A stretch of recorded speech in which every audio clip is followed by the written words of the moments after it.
За все эти годы мы всегда выступали и перед отчетом правительства, перед главой нашего района насчет и свалки, и слива жидкого отхода на территории в центре нашего поселка.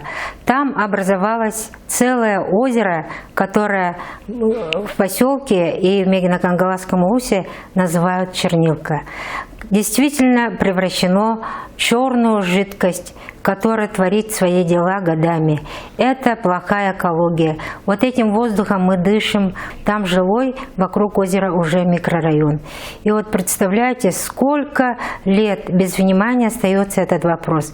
Поэтому мы очень рады, что районная наша газета занялась этим вопросом. Нижний Бестях – это логистический центр не только нашего района, но и лицо всей нашей республики.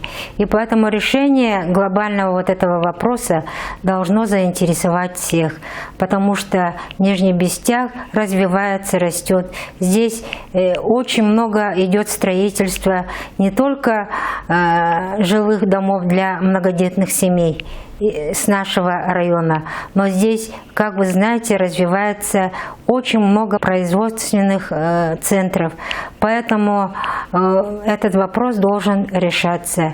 А то, что у нас есть станция, которая тоже была инициативой Владимира Ильича Птицына, она есть, но мощность этой станции очень маленькая. И решением вот этого вопроса, наверное, является строительство государственной станции по переработке отходов.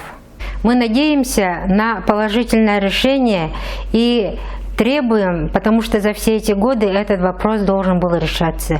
Население Нижнего Бестяха растет, здесь не только живут многодетные семьи, здесь живут старики, которые стояли у истоков развития Нижнего Бестяха.